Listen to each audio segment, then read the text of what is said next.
And from then on, we have a very different planet from all the other planets in the solar system. Now, life takes a giant leap. For the first time, some bacteria learn to live on oxygen. Every human breath is a ritual.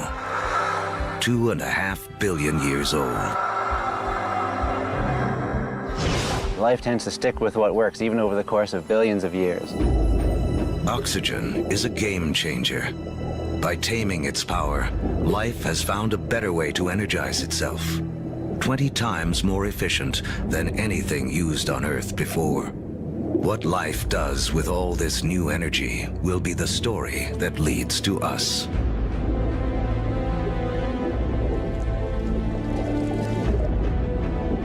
Over the next 2 billion years, life becomes more complex.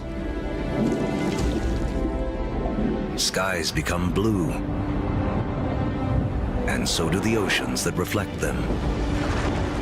Large, solid continents appear. Earth is beginning to look more like the place we now call home.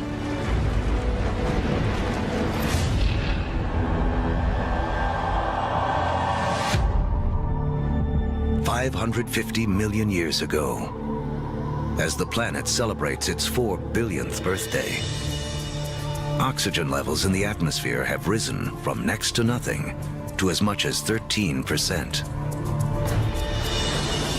Take a deep breath, because life on Earth is about to go wild.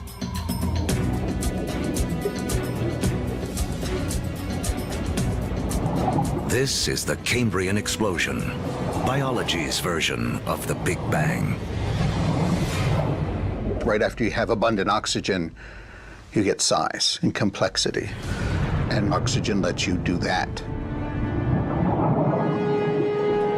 It's in this breathtaking span of roughly 30 million years that most of the major animal groups evolve. By 500 million years ago, the first bony fish have evolved in the seas. These fish are our direct ancestors. Though they look nothing like us, they evolve the body parts that will make our own bodies possible, including a spine and a mouth with jaws and teeth. We owe a great deal to our fish ancestors. In fact, all vertebrates today really represent modifications of the original fish body plan. For the first 4 billion years of Earth's history, plants and animals have stuck to the seas. But that all begins to change. With oxygen comes an ozone layer, protecting us from dangerous radiation. Plants make the move first.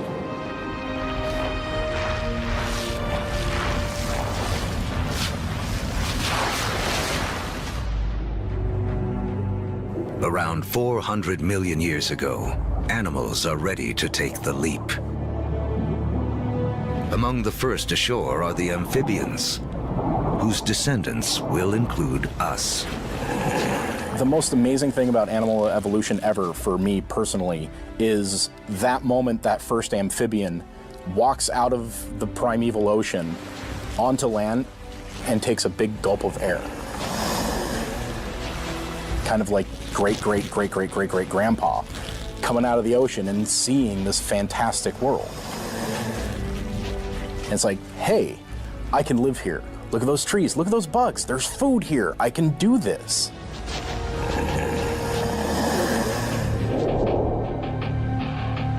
Eventually, humans will conquer every imaginable terrain. But before we can do that, our ancestors must first cut their final tie to the water. Mating season. Like modern frogs, they have jelly-like eggs that would dry out on land. But some amphibians eventually solve the problem. They evolve a new form of egg, with a shell that keeps the moisture in. This allows us to carry the ocean with us, onto land, and signals the evolution of amphibians into reptiles. You could be 300, 400, 500, 1,000 miles away from water, and still have the water in that egg in order to birth. That is the key. It cuts that final tie to the ocean. That way we could colonize the rest of the land.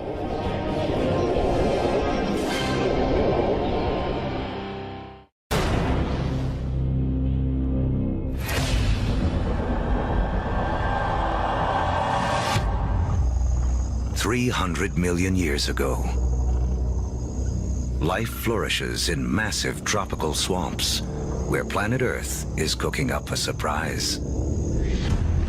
As plants die here, they are buried, compacted, and cooked. Energy created in the Big Bang and radiated by the sun to plants on Earth is now locked away underground as coal, a gift to be opened by human beings millions of years in the future.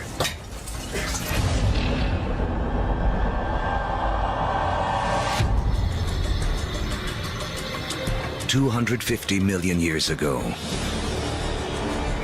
an apocalypse unfolds.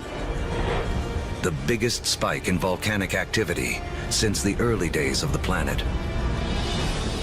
The atmosphere is choked with carbon dioxide, and the diversity of animal life spawned in the Cambrian explosion is stopped dead in its tracks. More than 70% of all species on Earth go extinct in the worst mass die-off in history, the Permian extinction. Extinction is a recurring character in the story of planet Earth. 5 times in the last 500 million years, some cataclysm wiped out the dominant species. It's a reshuffling of the deck that allows new creatures to take hold. New creatures like the dinosaurs. Dinosaurs will reign for the next 160 million years. During that time, the first hardwood forests appear. And after more than 4 billion years, the moon's gravity finally settles Earth into a 24-hour day. At the start of the dinosaur era, the continents are clustered together into a single landmass we call Pangaea. But now, they start to break apart. Africa separates from South America. The vast Atlantic Ocean opens up, creating what will become one of the defining barriers of human history, the gulf between the old and new worlds. The undisputed stars of the dinosaur era are animals like Triceratops and T-Rex, but there are some important creatures scurrying around their feet. If we were to trace our lineage back far enough, we would come to really small shrew-like mammals surrounded by these titans of reptile life. During that time, mammals, we were living on the fringes. We were maybe stealing dinosaur eggs, maybe just eking out an existence. So the dinosaurs kind of held us back.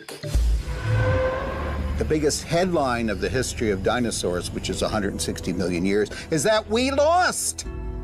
Mammals lost. We couldn't get much bigger than a small cat. For 160 million years, all the medium-sized, medium-big, big, gigantic, and stupendous animals were dinosaurs. For that whole time. They beat us fair and square. But the deck is about to be reshuffled.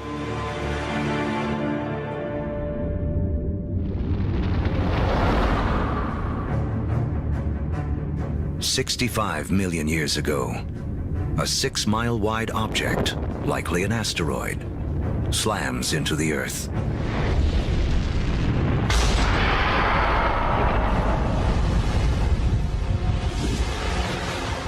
A dust cloud blocks out the sun. Temperatures plummet. Every creature on land weighing over 50 pounds goes extinct. The reign of the dinosaurs is over. The greatest gift that the dinosaurs ever gave us was dying. When they went extinct, it gave the mammals time to rise. It doesn't take long after the disappearance of the dinosaurs for the first true primates to appear. Like their later versions, including us, these mammals have evolved forward-facing eyes, allowing for accurate depth perception and flexible hands with 5 digits. They have 5 fingers, just like us, which means we can grasp things. If you think about other animals that don't have digits organized the way ours are, their ability to hold things, to manipulate objects, is much more limited.